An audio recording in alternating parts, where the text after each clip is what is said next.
Hello, everyone. Law and order are the building blocks to the American dream. But if anarchy prevails, this dream comes crumbling down. Anarchy in our streets is unacceptable, and anger is not enough. You have a president committed to action. The DOJ has arrested over 100 anarchists for rioting and destruction of federal property. The DOJ has also charged 4 men in federal court for attempting to tear down the statue of Andrew Jackson in Lafayette Square. The FBI has over 200 open domestic terrorism investigations ongoing. AG Barr has created a task force on violent anti-government extremists led by the U.S. Attorney's Office in New Jersey and the U.S. Attorney's Office in northern Texas. With 200 Trump-appointed judges confirmed, the rule of law will be upheld. Democrats at all levels, federal, state, and local, have done nothing. Senate Democrats blocked bipartisan police reform. Minnesota's Democrat governor failed to urgently deploy the National Guard. It took President Trump for that to eventually happen, his suggestion and the ultimate descendants into chaos there in Minneapolis. 3 Democrat Minneapolis council members voted to abolish the police while they themselves were getting a private security detail. That's quite rich. Democrat mayor of Seattle called the CHOP zone, the autonomous zone, the summer of love. It is anything but that, with 1 dead, multiple shootings, and desperate pleas for help unanswered by business owners and others. 11 people were shot in 12 hours this weekend in the Democrat-run New York City, and 61 people were shot in Democrat-run Chicago, and 15 fatally killed. A Democrat state, a Democrat city. President Trump stands against defunding our brave police officers, caving to mob rule, and cancel culture which seeks to erase our history. Let's be clear. The rampant destruction of statues is not a part of any ideology, but this anarchy is aided by failed Democrat leadership. And as President Trump has tweeted, these statues, quote, are great works of art, but all represent our history and heritage, both the good and the bad. It is important for us to understand and remember, even in turbulent and difficult times, and to learn from them. So let's stand for law and order, for peace in our streets, and against anarchy. This is President Trump's vision for the future. And with that, I'll take questions. Kristen. Thank you, Kayleigh. I know you said that President Trump was never briefed on these reports about the Russian bounties and whatnot, but can you say that he was briefed today? Look, I'll say this, that the U.S. receives thousands of reports a day on intelligence, and they are subject to strict scrutiny. While the White House does not routinely comment on alleged intelligence or internal deliberations, the CIA director, NSA, National Security Advisor, and the Chief of Staff can all confirm that neither the president nor the vice president were briefed on the alleged Russian bounty intelligence. But has he been briefed since all of these reports came out? So let me back up and say this, that there is no consensus within the intelligence community on these allegations, and in effect, there are dissenting opinions from some in the intelligence community with regards to the veracity of what's being reported, and the veracity of the underlying allegations continue to be evaluated. And one more question, if I could. Is he upset that this intelligence was reportedly shared with the British government, but not him? I have no further comment on that other than to just point you back to the 2 assertions that I made previously. Kristen. Thank you, Kayleigh. How did the president not be briefed on the Russia bounty story? Was he out of the loop by his own intelligence community? No, as I noted, there was not a consensus among the intelligence community. And in fact, there were dissenting opinions within the intelligence community, and it would not be elevated to the president until it was verified. President Trump tweeted overnight, "Intel just spoke to me." What specifically does that mean? Who spoke to him?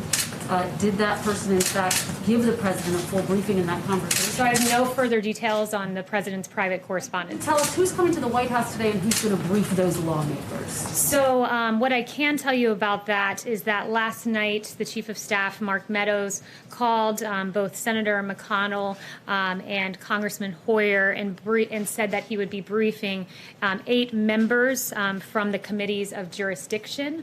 So there was a bipartisan invitation extended provided, but no further details other than Is that. that briefing going to happen today, Kayleigh? Yes, it was ongoing at the time when I came out here, or at least it had started, I think, 30 minutes prior to me coming out here. But they're going to come to the White. I just want to be clear about what's happening. Members of Congress have come or coming to the White House. Yes.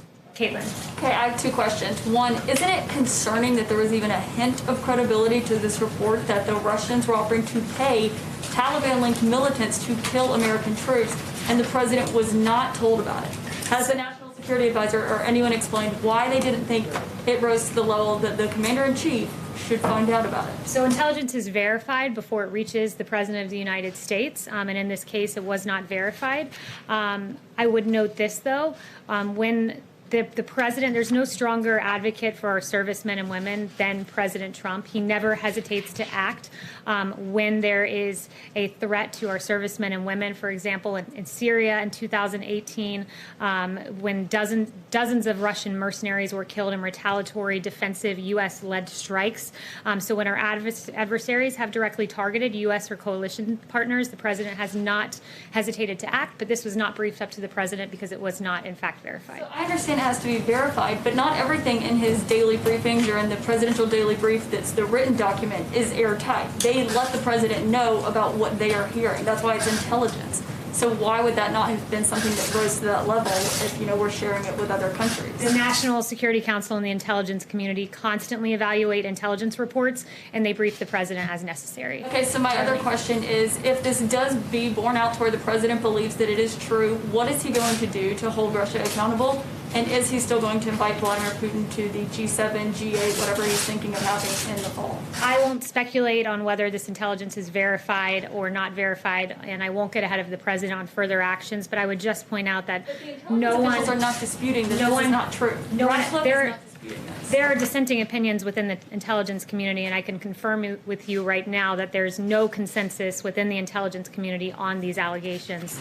And further, I would just point out, I won't get ahead of the president on actions, but with regard to Russia, this president has been extremely strong on Russia, imposing sanctions on hundreds of Russian individuals, expelling dozens of diplomats, closing 2 Russian consulates, withdrawing from an INF treaty, and several other actions. Disputing it in the intelligence community. I have no further notifications for you other than to tell you there's no consensus and there are dissenting opinions from some within the intelligence community. You don't think this report is true? I'm telling you this, that there's no consensus in the intelligence community and that the dissenting opinions from some in the intelligence community exist. Darlene. Thank you, Kayleigh. I wanted to go back to the tweet the president tweeted yesterday and then removed. This morning you said that he didn't hear the phrase white power in your portion of the video, and that when it was signaled to him that that was there, he took the tweet down. So does the president retweet other people's tweets and videos without knowing the full contents of what he's retweeting? No, he did not hear that particular phrase when he tweeted out the video. And Listen to the video before retweeting it? he did, and he did not hear that particular phrase. Also, given your opening, do you have any comment on Mississippi taking steps to remove the Confederate emblem from the state flag? I would say that that's a decision for Mississippi to make, and it's commendable that they took this action in a lawful manner and took the appropriate steps rather than trying to tear down statues and monuments. Thanks, Kayleigh. One follow-up on the Russia and then one on another issue. Does the president have a specific message for Moscow given these reports? A specific message for Moscow? No, because he has not been briefed on the matter. As I noted, there's no consensus among the intelligence community, and there are, in fact, dissenting opinions. All right. And on a separate issue, Jacksonville, Florida today apparently is issuing a mask order. That, of course, is where at least part of the RNC will be held later this summer. Has the president's thinking about wearing a mask changed at all, given that order and given the increased coronavirus cases in Texas, Florida, Arizona, and elsewhere? So I talked to the president before coming out here. It's his choice to wear a mask. It's the personal choice of any individual as to whether to wear a mask or not. He encourages people to make whatever decision is best for their safety, but he did say to me he has no problem with masks and to do whatever your local jurisdiction requests of you. Yes. Thanks, Kayleigh. There have been reports that some American service members actually were killed as a result of this Russian bounty. What information do you have on that? Look, again, I pointing you back to the fact that there's no consensus within the intelligence community. And I would also note that for those of you that are always taking the New York Times at their word, they erroneously reported that the president was briefed on this. He was not briefed on this, and neither was the vice president. So before buying into full-fledged a narrative from the New York Times that falsely stated something about the president, that you would wait for the facts to come out. And note, once again, there's no consensus in the intel community, and in fact, there are dissenting opinions from some within it. But So you say that he wasn't briefed. Does that mean it wasn't in the PDB either? He was not personally briefed on the matter. That is all I can share with you today, is that both the CIA director, the national security advisor, and the chief of staff can all confirm neither the president or the vice president was briefed. Okay, I have a coronavirus question as well, Sure. please. Secretary Azar said that the window is closing. This is, cases are on the rise. This is a very serious time. Obviously, the vice president held a briefing on Friday. What is the president's message to the American people, and why aren't we seeing him publicly talk to the public, encourage them to do things to stay safe? I would note that there was a whole coronavirus task force briefing on Friday where all of these questions that the American public had were addressed. We're encouraged to see that fatalities are coming down, that this Sunday, I believe, we had our lowest fatality rate since, I believe it was March 22nd, so late March. What that signals to us is we're catching people in the communities. The people who are being infected tend to be those, as Vice President Pence has noted, half of those testing positive are under the age of 35. This means we're catching people in their communities. We're aware that there are embers that need to be put out, but these signs of a decreasing fatality, increased and enhanced therapeutics that we've identified, 4 of them, dexamethasone, convalescent plasma, and remdesivir, and one other, that they are working. Remdesivir in particular reduces hospital time by 1/3. So these things make us uniquely equipped to handle the increase in cases that we've seen. Yes, Brian. Kayleigh, there's a national conversation going on right now about the proper place of symbols of the Confederacy, statues, memorials, names, and the president has repeatedly inserted himself into this debate. And I think a lot of people are trying to understand what his view of memorializing the Confederacy is and the proper place of the Confederate flag. So a couple questions. One, does President Trump believe that it was a good thing that the South lost the Civil War? And then two, is he interested in following NASCAR's example and banning the Confederate flag at his own events? Well, your first question is absolutely absurd. He's proud of the United States of America. Second, with regard to our statues, Americans oppose tearing down our statues. There's a Harvard-Harris poll released just last week that shows 60% of respondents said the statues should remain, and 71% said local governments should block groups from physically destroying the statues. So he stands on the side of preserving our history. The question was actually about the Confederate flag at his rallies. Is he interested in banning the Confederate flag at his rallies? That would be a question for his campaign, but look, this president's focused on taking action, on fixing problems. It's why he had his executive order just a few weeks ago to keep our streets safe and secure. That's where his focus lies, and I think that those who are tearing down statues, they do appear to have no ideology when they're tearing down statues and defacing statues of Matthias Baldwin, an abolitionist, Hans Christian Heg, who died fighting for the Union Army during the Civil War, a memorial for African American soldiers who fought in the Civil War was damaged in Boston, and a monument to fallen police officers was vandalized in Sacramento. This is unacceptable. It's why the president took strong action. It's why he has an executive order saying those tearing down statues will be punished to the fullest extent of the law. It's why 4 people will charge. He will not stand for lawlessness and chaos. He stands with the 71% of Americans who say there is no place for tearing down statues, as these anarchists are doing across the nation. Christian. It's okay to display the Confederate flag at his events? Christian. Yeah, thanks, Kayleigh. I got a couple. First off, the president's been talking about this big infrastructure push. I'm curious if we're ever going to get a look at the proposal that DOT has been working on. And then secondly, curious if you could give us a little info on how the Phase 4 negotiations are going.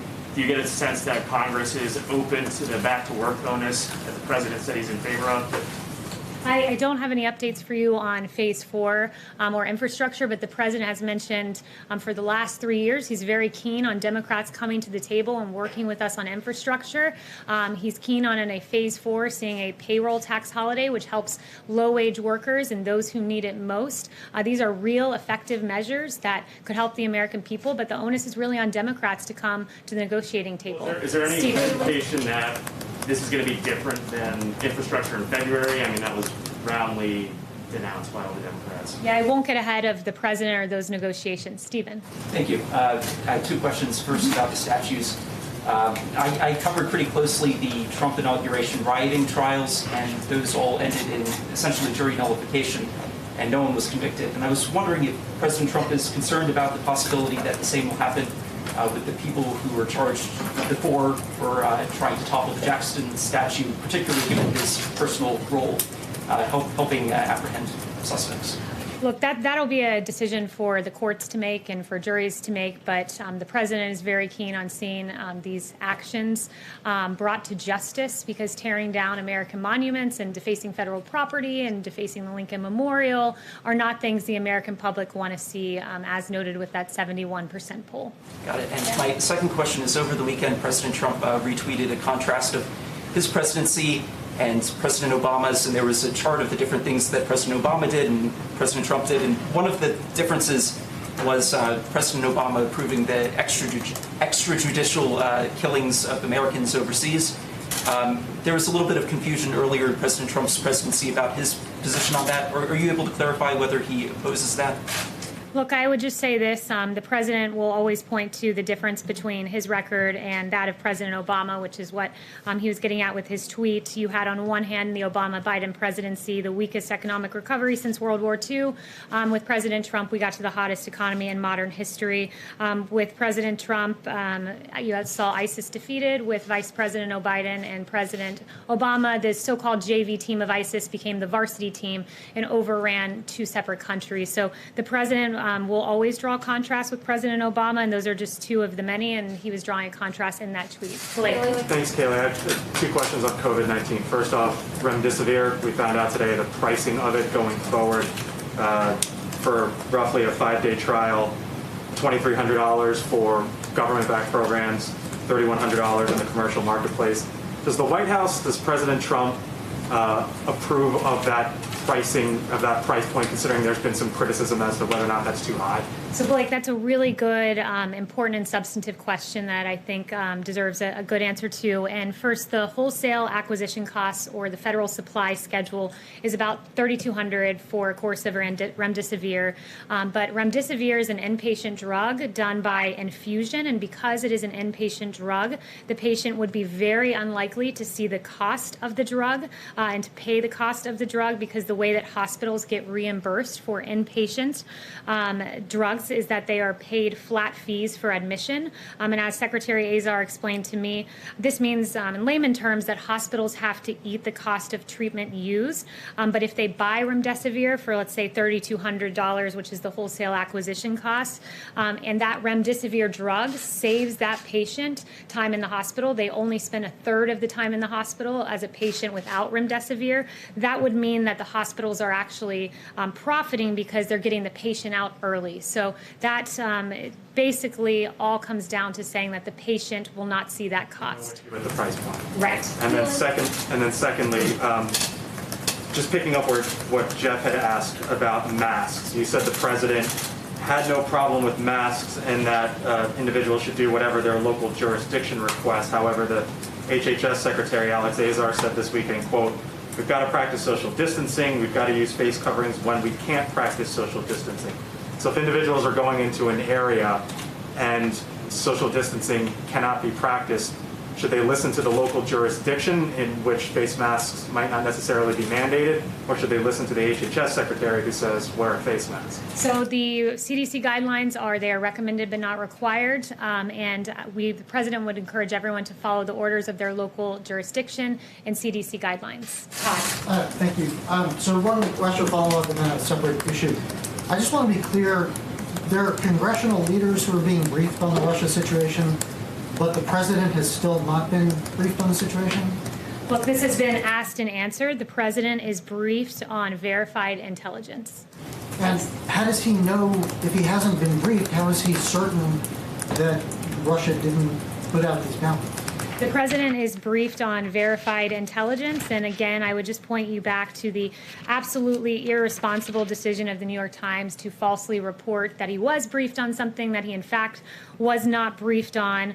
And I really think that it's time for the New York Times to step back and ask themselves why they've been wrong so often. The New York Times falsely claimed Paul Manafort asked for polling data to be passed along to Oleg Deripaska before having to issue a correction. In June of 2017, the New York Times falsely wrote all 17 intel agencies had agreed on Russian interference before having to issue a correction that it was only 4 agencies. In 2017, February of that year, New York Times published a story claiming Trump campaign aides had repeated contacts with Russian intelligence, which even James Comey has said was almost entirely wrong, New York Times. New York Times published a column in March of 2019 by a former Times executive editor that asserted the Trump campaign in Russia had an overarching deal that the quid of help in the campaign against Hillary for the quo of a new pro-Russian foreign policy. That's what we call the Russia hoax, which was investigated for 3 years with taxpayer dollars before ultimately getting an exoneration in the Mueller report. It is inexcusable, the failed Russia reporting of the New York Times, and I think it's time that the New York Times and also the Washington Post hand back their Pulitzers. Why hasn't the president condemned white power, Kayleigh? Why hasn't he condemned that tweet?